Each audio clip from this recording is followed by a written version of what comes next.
자, 반갑습니다. 지금 보시면 제목에 세도 정치의 전개 이렇게 되어 있고 지금 왼쪽에 지도가 있는데 되게 빨간색 큰 어떤 원이라고 하기엔 그렇고 타원이 이렇게 뭔가 난리가 난 것처럼 그리고 쭉 보면 홍경래나 뭐 계령 농민분기, 뭐 진주 농민분기, 제주 농민분기 온갖 농민분기들이 이렇게 있는 걸 볼 수 있죠. 뭔가 난리가 났나 봐요. 근데 일단 큰 틀의 흐름에서 보면 우리가 지난 시간 이렇게 배웠던 걸 보면 일단 사회가 굉장히 변화하고 있는 모습을 봤죠. 그동안엔 농업 중심의 사회였다가 이렇게 상업도 발달하고 농업 생산력도 늘어나고 이런 모습들을 봤고요. 그리고 그걸 배울 때 같이 뭐 얻어 배웠냐면 이런 변화들에 대해서 기존의 지배층이 적절하게 대응하지 못하고 있었다. 그런 내용을 봤죠. 그리고 그러면 이렇게 변화하는 사회에 대해서 어떻게 대응해야 될 것인가를 연구하기 위한 학문이 지난 시간에 봤던 실학이었죠. 그래서 크게 둘로 나뉘었었죠.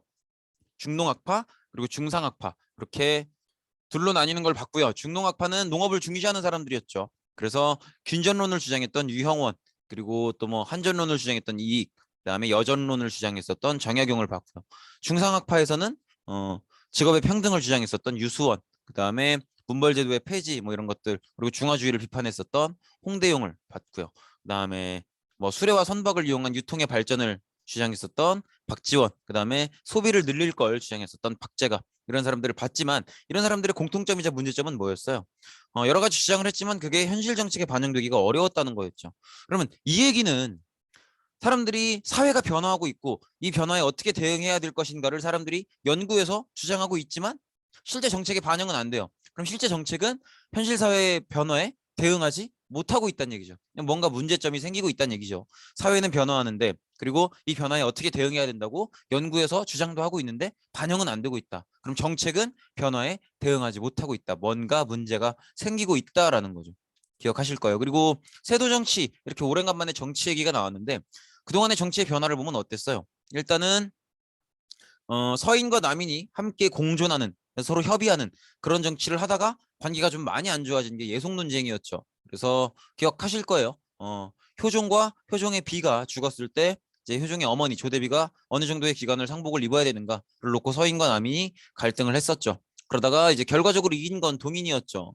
그리고 숙종 때 넘어가면 아예 우리 붕당이 아닌 이긴 붕당이 아닌 진붕당은 싹 몰아내버리는 환국 정치가 여러 차례 이제 어, 변동이 있으면서 그래서 뭐 경신원국, 기사원국, 갑술환국 이렇게 여러 차례 정국이 바뀌면서 특정 정당이 완전히 독점하고 또 그 정당이 다른 정당한테 지면 완전히 쫓겨나기도 하고 또 다시 집권하기도 하고 이런 모습을 봤었죠. 그렇게 환국 정치가 심하게 이어지다가 영주 정주 들어가서 탕평 정치를 하게 되죠. 근데 탕평 정치의 문제점은 그 왕들 특히나 정주의 경우 그 왕이 능력이 있었기 때문에 그렇게 왕권을 강화해서 왕권의 힘으로 이제 지금 싸우고 있는 분당들을 짓눌러서 싸움을 멈추게 한 거였지만 언젠가 이 왕이 죽고 나면 그리고 만약에라도 그 다음 왕이 조금 무능하다면 그러면 뭐 답이 없는 거죠. 그럼 다시 무너지고 문제가 생길 확률이 높아지겠죠. 즉 문제가 생겼다는 거예요. 어, 탕평 정치를 할 때까지만 해도 정조 때까지만 해도 이렇게 막 사상들을 자유롭게 해준다든지 즉 사상이라고 하면 여기서 말하는 사상은 뭐예요? 정부의 허락을 받지 않고 활동하는 상인들을 얘기하죠. 그런 상인들의 활동을 자유롭게 해준다든지 나름대로 정부에서 이렇게 사회가 변화하는 거에 맞춰서 대응을 해 나갔지만 그 뒤로 정조가 죽고 나서는 뭔가 문제가 생기기 시작했다는 거죠. 천천히 한번 어떤 문제가 생긴 건지 보도록 합시다. 일단 세도 정치로 정치 기강이 무너지다 이런 얘기가 나오는데 정조가 죽고 순조가 어린 나이에 즉위를 해요. 요거 혹시 기억나시려나? 우리 옛날 작년에 중국 한나라 말기가 이랬거든요. 어린 나이가 왕이 어린 나이에 올라와. 그럼 자기가 통치를 못 하잖아요. 막 3살, 4살 이런데. 그러면 이제 어머님이 대신 통치를 하고 그러다 보니까 어머니 쪽 친척이 막 정치를 멋대로 하고 왕권이 급격하게 약해지고 이런 모습들 우리가 이미 봤던 모습들이라고요. 이런 모습이 우리나라에서도 벌어졌던 거죠. 그죠? 정조가 걱정했던 모습이 그대로 나타나는 거죠. 어쨌든 세도 정치가 전개가 됩니다. 그래서 왕실과 혼인한 특정 가문이 즉 왕의 외척 가문인 거예요. 그래서 왕의 아내 왕비의 가문이 권력을 장악하는 정치 형태를 세도 정치라고 합니다. 그래서 뭐 안동김 씨, 풍양조 씨, 뭐 안동김 씨 이렇게 왕마다 이렇게 세도 가문이 바뀌면서 전개가 되는데 이걸 외워달라는 건 아니에요. 뭐 순준 때 안동김 씨, 뭐 헌종 때 풍양조 씨, 뭐 철종 때 안동김 씨 이런 걸 외워달라는 건 아니지만 어쨌든 왕의 외척 가문이 정권을 독점하는 비정상적인 형태로 정치가 이어지고 있었다라는 걸 생각을 해달라는 거죠. 그리고 세도 정치는 말 그대로 최악의 시대였어요. 우리가 예전에도 얘기한 적이 있지만 한국 사상 농민분기가 가장 많이 벌어졌던 세 번의 시기가 있거든요. 그 첫 번째가 통일신라 말기 진성여왕이 막 이제 세금 독촉하면서 원종 애노애난 적고적애난 이런 거 벌어졌을 때, 그리고 저기 그때 이제 최치원이 시무 10여조 올렸다가 잘 안 먹히니까 그냥 다 때려치고 포기하고 이제 고향에 들어가죠. 그 시기. 그다음에 두 번째로 무신집권기. 무신집권기 때 이렇게 무신들이 정치 엉망으로 하면서 농민 반란이 많았었고, 그다음에 요때거든요. 세도 정치. 어. 그래서 어떤 분들은 그런 얘기도 해요. 나중에 이제 우리가 일제식민지 시대에 들어가잖아요. 물론 일본이 잘못한 거고 윤리적으로 일본의 책임이 크지만, 일본이 잘못한 건 거 알겠는데 걔들이 잘못한다 그래서 앉아서 당하고 있는 우리는 잘한 거냐. 우리는 세도 정치 때 한 70년 가까이 다 까먹어 놓고선 무슨 이제 와서 뭘 일본이 잘못했니 많이, 우리부터 반성할 일이다, 이렇게 주장하시는 분들도 많고, 저도 틀리지 않는 얘기라고 생각해요. 세도 정치로 정치가 완전히 무너지고 아무것도 발전하지 못하고 썩어 들어갈 동안 우리는 그냥 그렇게 썩어가고 있었거든요. 그러니까 세도 정치기는 말 그대로 조선 시대 전체로 봤을 때 최악의 시대고요. 그리고 한국사 전체로 놓고 봐도 손에 꼽히는 최악의 시대라고 보셔야 돼요. 이렇게 보시면 되겠고, 어쨌든 대체로는 노론, 이제 서인 중에서도 노론 계열의 가문들이 많고요. 비변사를 비롯한 주요 관직이라고 하는데 그냥 비변사를 장악했다고 보시면 돼요. 왜냐면 임진왜란 병자호란을 거치면서 원래는 그 전에는 의정부와 육조가 정책을 결정하는 기관이었죠. 그런데 임진왜란 병자호란 거치면서 우리 배워서 기억나겠지만 비변사가 거의 모든 권력을 장악하고 있단 말이에요. 그렇기 때문에 비변사만 잘 차지를 해놓고 나면 뭐 권력을 다 차지하는 거나 다름이 없어요. 그래서 기억하실 거예요, 이거. 국방 긴급 상황에 대처하기 위해 설치했던 임시 회의기구인데 임진왜란을 거치면서 조선 최고의 정무기구가 되었던 이 비변사. 그래서 세도 가문들은 비변사만 먹으면 다 먹는 거예요. 그렇기 때문에 이제 비변사를 차지해서 권력을 키우는 그런 모습을 볼 수 있죠. 세도 정치의 영향을 보면 뭐 이래요. 그냥 엉망이라고 보시면 돼요. 붕당 간의 균형 이런 건 아예 볼 수도 없고요. 이제 붕당을 얘기할 때도 아니에요. 그냥 특정 가문이 모든 걸 다 해먹는. 뭐 그렇게 생각하시면 돼요. 지금에 비유하자면 대통령 아내의 오빠나 뭐 이런 친척들이 뭐 국방부 장관, 교육부 장관, 뭐 건설교통부 장관 뭐 다 하고 있는 그런 모습이라고 보시면 돼요. 엉망진창인 거죠. 그래서 세도 가문을 비판하거나 견제할 세력 자체가 없어요. 그러니까 세도 가문은 세상이에요. 완전히. 그렇기 때문에 내가 무슨 관직을 얻으려도 세도 가문한테 잘 보여야 돼. 그래서 내가 예를 들어서 뭐 인천에 지방관을 하고 싶다. 그러면 이제 세도 가문한테 잘 보여요. 뭐 한 1억, 2억 준비해서 아유 형님 막 이러면서 드려요. 그러면 내가 그렇게 해서 인천에 지방관 자리를 얻어냈어요. 그럼 어떻게 해야 돼? 그럼 나도 뽕을 뽑아야 될 거 아니야. 그러니까 막 백성들한테 최소한 2억은 뽑아야지. 내가 뇌물 갖다 바친 게 1억 5천이면.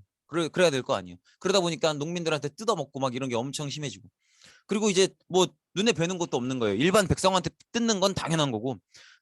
특히나 이렇게 우리가 예전에 배웠던 뭐 모내 기법이나 아니면 이랑 고랑을 나눠서 농사짓는 법이나 뭐 이모작 이런 것들에 성공했었던 분홍층, 혹은 이렇게 상품 작물을 재배해서 성공했던 그런 분홍층들이나 아니면 상업에 성공했었던 상인들, 이런 사람들이 일단 벌어놓은 돈이 많으니까 뜯기에 너무 좋죠. 그러니까 막 걔네들한테 세금 엄청나게 뜯어가고, 그러면 분홍층이나 상인들은 돈을 많이 모았으면 그걸 뭔가 생산에 더 재투자할 수 있는 기회가 돼야 되는데 세금으로 다 뜯기니까 경제 발전이 침체되는 거죠. 그래서 이게 그런 경우들도 있어요. 지금도 마찬가지예요. 이렇게 정부가 경제가 어려워지거나 재정이 부족해지면 대기업들이나, 그러니까 요때 상인이 지금의 대기업이라고 보시면 되겠죠. 이런 기업들한테 뭐 법인세율을 높인다든지 해서 세금을 엄청 뜯어가요. 그러면 기업 입장에서는 세금을 많이 뜯겼기 때문에 이렇게 생산 공장이나 이런 데 투자를 못 해요. 요때 상인들도 마찬가지인 거지. 내가 돈을 벌어 놓은 게 있어야, 모아 놓은 게 있어야 뭐 새로운 물건을 개발한다든지 새로운 상품을 만들어 본다든지 이런 데 투자를 할 수 있는데 세금으로 다 뜯어가 버리니까 그렇게 투자할 돈이 없어지는 거죠. 그러니까 경제 발전이 침체되는 거예요. 그 많은 돈들은 다 세도 가문 사치 부리는 데 쓰이고. 그래서 이런 악순환이 반복되는 거죠. 그래서 세도 정치로 이렇게 정치가 뭐 기강회의 이렇게 고급스러운 표현을 쓰는데 말 그대로 개판이 되는 거죠. 그래서 관리들이 막 백성들의 세금을 엄청나게 뜯어가고 이런 모습들을 볼 수가 있습니다. 특히 이제 지방관들이랑 향리들이 너무 이제 심하게 수탈을 한 거고, 그 내용들을 보면 특히 삼정의 문란이라는 표현을 써요. 전정이라 그래서 토지세. 토지세는 사실 액수가 정해져 있거든요. 이제 어 뭐야 잠시만요. 아, 죄송합니다. 뭔가 좀 착오가 있어가지고. 어쨌든 토지세는 사실 정해져 있었어요. 토지 한 결에 미국 4두 막 이런 식으로 양이 정해져 있는데 그게 이제 뭐 운송 과정에 수수료가 필요하다 이러면서 훨씬 더 걷는 거죠. 말도 안 되는 명분을 대서. 그리고 또 이런 것도 있어요. 군정, 그러니까 군역을 이제 우리가 예전에 배웠던 대로면 균역법이라 그래서 한 사람당 한 필만 내면 됐단 말이에요. 옷감 한 필을 내면 됐는데 그거를 이제 군역을 거둘 대상이 아닌 사람한테도 요구를 하는 거예요. 그래서 이렇게 황구참정이라 그래서 너무 어린아이한테 요구한다든지 아니면 백골징포라고 해서 이제 너무 나이가 드신 분한테도 요구한다든지 그리고 어떤 사람이 도망가 버렸어. 그러면 그 주변 이웃들이나 친척들한테도 인징, 족징 이런 이름을 붙여서 걷는다든지 이렇게 무리하게 세금을 걷는 경우들이 굉장히 많아졌고 환곡이 사실은 제일 심했어요. 환곡은 원래는 이제 좋은 의미에서 시작된 거예요. 그래서 농민들이 이제 1년 농사를 지으면서 가을에 수확을 하면 아무래도 이제 겨울에 다 먹고 봄에 가난해진단 말이에요. 그러니까 그때 이제 정부에서 봄에 쌀을 빌려주고 나중에 가을에 수확하면 그때 갚아라. 이렇게 하는 게 환곡이었고 원래는 농민들을 위해서 시작된 제도인데 이제 점점점 여기에다가 이자를 붙여서 받게 된 거죠. 그리고 나중에는 이자를 받아내는 것 자체가 목적이 돼서 하나의 세금처럼 변해버린 게 환곡이었고 그래서 필요 없다는 사람들한테도 일부러 막 이렇게 환곡을 빌려주고 나중에 그리고 또 빌려준 적도 없는데 장부를 잘못 적어서 일부러 잘못 적어서 조작해서 너 이렇게 빌려갔잖아 이런 식으로 세금을 뜯어내고 이자를 뜯어내고 이런 모습들을 볼 수가 있는 거죠. 이렇게 보시면 되겠고 이렇게 되다 보니까 점점점 농민들이 사는 게 생활고라고 하는 건 사는 게 힘들어지는 걸 얘기하는 거예요. 근데 힘들어질 수밖에 없겠죠. 그래서 유민화라고 하는 건 흐를 유자예요. 그러니까 백성들이 흐른다는 거예요. 너무 시적인 표현 아니에요? 뭐가 됐다는 거예요? 흐르지 않는다는 건 뭐예요? 한 군데 있다는 거죠. 그러니까 집이 있으니까 그 집에 산다는 게 흐르지 않는 건데 흐른다는 건 돌아다닌다는 거예요. 그러니까 이제 완전히 그지가 된 거죠. 그래서 화전민은 뭐냐면 아무 들판에 가요. 그래서 거기다가 불을 확 질러요. 그러면 이제 거기 있는 식물들이 다 죽겠죠. 거기다가 농사를 지어요. 왜냐면 이제 다 타서 재가 돼버린 식물들이 나름대로 비료의 역할을 하거든요. 그래서 그런 이제 아무 이게 누구 땅인지도 모르는데 일단 불부터 지르고 보는 거예요. 그런 화전민이 되거나 아니면 도적의 무리에 들어가서 깡패가 되거나 뭐 이런 경우들이 많았다는 거죠. 그래서 국가에서 나름대로 막 암행어사를 파견하고 막 폐단을 개선하려고 노력은 합니다. 암행어사는 뭐냐면 이제 국가 관리가 아닌 척하고 돌아다니다가 이제 그 지역의 지방관의 비리들을 다 알아낸 뒤에 증거를 충분히 수집했으면 그때 이제 나는 암행어사다 발표를 하면서 그 지역의 지방관을 벌을 하는 그런 역할을 하는 사람들입니다. 그래서 이런 암행어사도 파견하고 이렇게 나름대로 노력은 하는데 성과를 거두지를 못해요. 그리고 농민들도 점차 이제 저항을 하게 되는 거죠. 그래서 처음부터 막 저항을 거세게 하지는 않았어요. 어, 일단 천천히 보면 일단 우리가 앞서서 봤듯이 세도 정치로 인한 정치 기강 문란이 너무 심했고요. 그다음에 자연재해, 뭐 전염병 이런 문제들은 있지만 사실 자연재해나 전염병은 늘 있어요. 지금은 코로나 없나요? 뭐늘 있는데 이걸 국가가 견뎌낼 수 있느냐 없느냐, 국가가 여기에 대한 대책을 세워서 백성들을 보호할 수 있느냐 없느냐의 문제거든요. 근데 이때는 세도 정치가 벌어져 있으니까 자연재해가 오거나 전염병이 돌았을 때 대응 방책이 없는 거예요. 국가가 엉망이니까. 이런 것들이 문제가 되는 거죠. 그래서 도적도 엄청나게 늘어나고 그다음에 또 이게 이제 충격적인 거죠. 해안에 이양선이라고 불리는 배들이 나타나기 시작해요. 이런 건데 이양선은 말 그대로 이상한 모양의 배예요. 근데 여기 이제 사실은 서양에서 온 배들이죠. 요때 서양은 막 이제 산업혁명 하면서 제국주의식 다른 나라의 식민지를 만들려고 막 전 세계를 돌아다니던 그런 시기였단 말이야. 그래서 우리나라 입장에서는 배는 배인데 바다 위에 떠 있으니까 배는 배인데 자기들이 알고 있는 원래 조선의 배 모양이랑 달라도 너무 달라요. 중국 배나 일본 배는 본 적이 있어도 저렇게 생긴 배는 본 적이 없어. 그러니까 너무 어떻겠어요. 어떻게 생각하시면 되냐면 여러분들이 공부하고 있는데 갑자기 음, 운동장에 UFO가 어마어마하게 학교 건물보다 커다란 UFO가 갑자기 띵 하고 앉는 거예요. 얼마나 무서워. 저 안에서 누가 내려올지 알아. 갑자기 막 타노스가 나타나서 막 핑거스냅 하면서 막 다 죽여버리면 어떡해. 얼마나 무서워요. 그러니까 사람들이 계속 불안감을 느끼게 되는 거죠.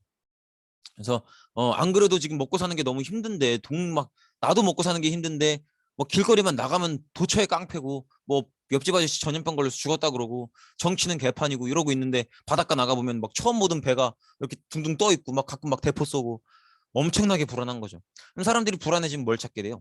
종교를 찾게 되잖아. 그죠?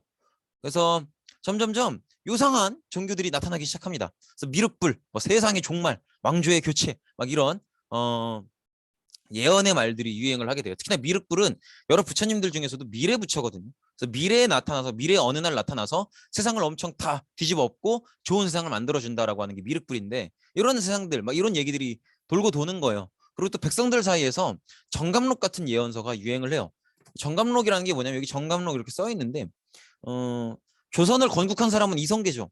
근데 이제 조선의 디자이너는 누구라 그랬어요? 정도전이라 그랬잖아요. 그러니까 정도전의 신이 언젠가 나타나서 이 세상을 어떻게 해버릴 거다. 막 이런 얘기가 도는 거예요. 그래서 그때가 되면은 막 세상에 온 세상에 난리가 날 건데, 그때 몇 군데 지정된 장소에 도망쳐 가야 살아남을 수 있다. 막 이런 게 써 있어요. 말도 안 되는 얘기지 사실. 근데 이런 말도 안 되는 얘기들이 돌아다닌다는 건 사람들이 얼마나 불안하다는 거예요. 그죠? 그러니까는 이런 미륵불, 뭐 세상의 종말, 뭐 정감록 이런 것들이 유행하는 걸 보면서 사람들이 불안해하고 있구나라는 걸 느낄 수 있다는 거죠. 그래서 점점점 사람들이 불안해하면서 이제 제대로 체계가 잡혀 있는 종교들이 들어오기 시작하고 유행하기 시작하는데, 서양에서 선교사들이 조금씩 들어오면서 천주교, 크리스트교가 유행하기 시작하는 거예요. 그래서 중국에 다녀온 사신들이나 이런 선교사들을 통해서 원래는 서양의 학문의 일부로 전해졌었어요. 그래서 18세기 후반에 남인 계열의 학자들이 서양 학문으로 받아들였고, 그리고 예를 들면 이승훈 이런 사람들이 이제 세례명까지 받으면서 본격적으로 천주교 신자가 돼서 예수님을 믿게 된 거죠. 그리고 일반 서민들한테도 전파가 됩니다. 그래서 막 이렇게 너희들을 구원해 주겠다, 너희들을 고통 속에서 구제해 주겠다, 막 이런 얘기 하니까 안 그래도 사는 게 힘든데 누가 나를 구제해 준다고 하니 얼마나 고마운 일이야. 그러니까 믿게 되는 거죠. 그래서 이 천주교의 특징을 보면 이런 특징들이 있어요. 일단 첫 번째로는 조상에 대한 제사를 거부합니다. 왜냐면 뭐 아시잖아요. 이 기독교의 가장 중요한 거 뭐예요? 어, 나 이외의 우상을 섬기지 말라. 조상도 나 이외의 우상인 거지. 그리고 신분 질서를 부정합니다. 이런 것들이 기존의 조선 사회의 근간을 흔드는 일이거든요. 기존의 조선 사회는 유교 사회로서 효를 중시하고 그다음에 신분 질서를 굉장히 중요시 여겨서 절대 뭐 평민은 이렇게 양반한테 대들면 안 되고 천민은 평민이나 양반한테 대들면 안 되고 이런 것들이 확고한 나라였는데, 이런 것들을 다 부정하고 거부해 버리니까 정부가 이제 여러 차례 천주교 신자를 탄압하게 돼요. 하지만 이제 천주교를 위해서 오로지 종교적인 이유로 죽는 순교자들이 생기고 이러면서 천주교가 끊임없이 확장되는 모습을 볼 수 있죠. 그리고 서양에서 천주교가 들어왔다면 우리나라 자체적으로도 종교가 생깁니다. 그래서 요거는 동학이라 그래서 천주교는 서양에서 들어온 서학이었죠. 여기에 대응해서 우린 우리의 종교를 믿자라고 해서 생긴 게 동학이에요. 그러니까 몰락한 양반이었던 최재우라는 사람이 만들고요. 이 인물이에요. 그리고 내용은 이런 거예요. 천주교나 서양 세력에는 반대하지만 현재 사회는 뭔가 뜯어고칠, 개혁할 필요가 있다라고 하면서 천주교, 서양 세력에 반대하면서 현재 사회 제도를 개혁할 것을 추구하는 그런 모습이고, 이런 걸 주장해요. 인내천, 사람이 곧 하늘이다, 이런 것들을 내세워요. 그래서 사람이 곧 하늘이래요. 근데 하늘 중에 어느 지역 하늘이 높나요? 그런 건 없잖아. 하늘은 다 똑같죠. 그만큼 누구나 사람이라면 다 하늘처럼 소중하고 떠받들어져야 된다는 거죠. 그래서 양반 중심의 신분 질서를 비판하고 누구나 하늘처럼 여겨져야 된다. 이렇게 평등을 주장하는 거죠. 사실 이 측면에서 평등을 주장했다는 측면에서는 천주교와 같은 모습이라고 볼 수도 있죠. 어쨌든 정부가 역시 평등을 주장했기 때문에 최재우를 처형하고요. 그리고 최재우가 처형된 뒤에는 2대 교주였던 최시영이 동학의 교단을 정비하고 교세를 더 확장시키게 됩니다. 그리고 농민들이 이제 점점 저항도 하게 되는데, 일단 사회가 굉장히 혼란스럽고 관리들이 굉장히 수탈이 심하잖아요. 이런 배경에서 사람들이 조금씩 저항을 소극적으로나마 하게 돼요. 처음에는 벽서라 그래서 이제 벽에 종이에다가 뭐 누구누구 지방관 쓰레기다 막 이런 식으로, 뭐 뜯어 고쳐라 막 이런 식으로 써서 붙이고, 그다음에 산호, 이제 밤에 산에 몰래 올라가서 막 누구누구 지방관 바보 막 이런 식으로 그렇게 하지 마라, 그렇게 살지 마라 막 이런 식으로 소리치고, 이런 나름대로 소극적인 저항을 해요. 하다가 조금씩 세금을 안 낸다든지 아예 봉기를 일으킨다든지 조금씩 저항의 강도가 세지는 거죠. 그러다가 벌어진 게 홍경래의 난이에요. 홍경래의 난은 일단은 뭐 당연히 세도 정치로 정치가 엉망이 된 게 배경이 됐고, 특히나 평안도 지역, 한반도의 서북 지역이거든요. 요 지역이 이제 평안도 지역인데 이 평안도 지역에 대한 차별이 굉장히 심했어요. 그래서 이런 것들이 배경이 됐고 몰락한 양반이었던 홍경래가 봉기를 일으키게 됩니다.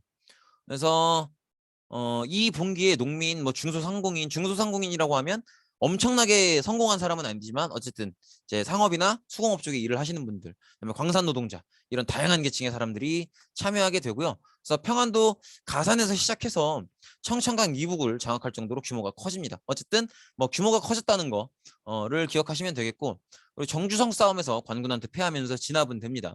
이렇게 세력이 쭉 커졌다가 진압당하는 모습을 볼 수가 있죠.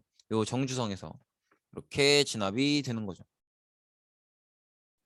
어디냐면 여기죠. 이렇게 진압이 되는 걸 볼 수 있고, 근데 뭐 이런 뭐 지명을 알아달라는 건 아니에요. 뭐 정주성 싸움 이런 표현을 알아달라는 건 아니고, 어쨌든 평안도 지역의 차별 때문에 홍경래의 난이 벌어졌다 정도는 기억하셔야겠죠. 정도 보시면 되겠고, 그다음에 임술농민 분기가 벌어지는데 이제 특히나 진주, 경상남도 진주 지역에서 관리들, 향리들의 횡포에 저항해서 농민들이 엄청나게 잠깐만 문장이 이상한데요? 농민들이 저항을 하게 됩니다. 그래서 이렇게 지금 이 지도는 요건 너무 자세한 지도고, 요 지도를 좀 더 중요하게 보셔야 돼요. 여기 한반도의 남부 요 지역에서 이제 진주 밀란이 맨 처음에 벌어지고, 이 진주 밀란이 벌어졌을 때 주변 지역의 농민들도 이 진주에서 농민 분기를 일으키고 있는 농민들한테 공감했던 거죠. 그래서 전국적으로 확산이 돼요. 중요한 건 이거예요. 전국적으로 확산이 됐다는 게 굉장히 중요합니다. 전국적으로 확산이 되고, 정부의 대응은 이런 거였어요. 일단 진압을 하되 저 사람들이 어떤 얘기를 하는 건가 들어는 봐야겠다는 거죠. 그래서 삼정이정청을 만들어서 삼정의 문란, 우리 기억하시죠? 전정, 분정, 환곡 요 세 개의 세금 제도의 문란함을 개선하려고 나름대로 노력은 해요. 이런저런 노력을 해보지만 어쨌든 성과는 별로 없었다. 결국 실패했다라는 거고, 그래서 결과적으로는 조세 제도나 정치 제도의 개선은 바뀌는 게 없어요. 개선된 게 없어요. 좋아진 건 없는데, 그래도 중요한 결과는 뭐냐면 홍경래에 난 때까지는 동학도 마찬가지고 오로지 정부가 진압만 하려고 그랬잖아요.